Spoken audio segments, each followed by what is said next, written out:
రంగారెడ్డి జిల్లా మహేశ్వరం నియోజకవర్గంలోని జల్పల్లి ప్రాంతంలోని అటవీ పార్కును పి. సబితా ఇంద్రారెడ్డి సందర్శించి స్థానిక ప్రజలను సమస్యలు అడిగి తెలుసుకున్నారు. ఈ సందర్భంగా పి. సబితా ఇంద్రారెడ్డి మాట్లాడుతూ, జల్పల్లి అటవీ పార్కును ప్రజలు వినియోగించుకోవడానికి కేసీఆర్ ప్రభుత్వం ఉన్నప్పుడు ఇవ్వడం జరిగింది. మరియు ఇక్కడ ప్రజలు మరియు చిన్నారులు మరియు విలేకరులు ఈ పార్కులో ఉదయం సాయంత్రం వాకింగ్ చేసుకుంటున్నారు. మరియు ఈ పార్కును ఇంకా అభివృద్ధి చేసి ఇక్కడ ఉన్న ప్రజలకు ఉపయోగపడే విధంగా చేస్తానన్నారు.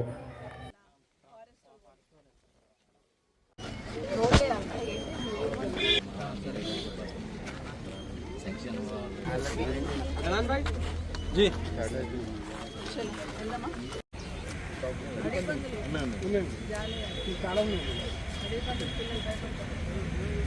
पब्लिक मुगट राव కానీ పికాకు ఖచ్చితంగా కూడా చేసుకోవచ్చు. సూచిపోయింది ఎందుకు చేయలేము నేను నువ్వు ఇచ్చిన పైసలు ఏం లేవు సొంతం చేసిన ఎంత సిన్సియర్గా వాటర్ చూడలేదు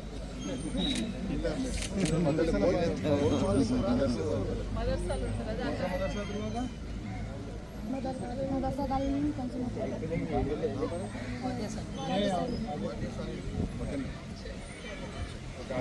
చేయడం జరిగింది. వాకింగ్ ట్రాక్స్ చేస్తున్నారు.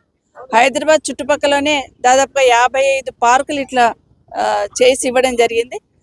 దీనివల్ల పార్కులను సేఫ్ గార్డ్ చేయడం ఒకటైతే లోకల్లో ఉన్న పబ్లిక్ అర్బన్ పార్క్స్ అని క్రియేట్ చేస్తూ ఇవ్వడం జరుగుతుంది. ఎగ్జాంపుల్ మన పోలీస్ అకాడమీ దగ్గర ఒక అర్బన్ పార్క్ ఉంది. Every Sunday minimum 2000 members walking చేస్తూ ఉంటారు.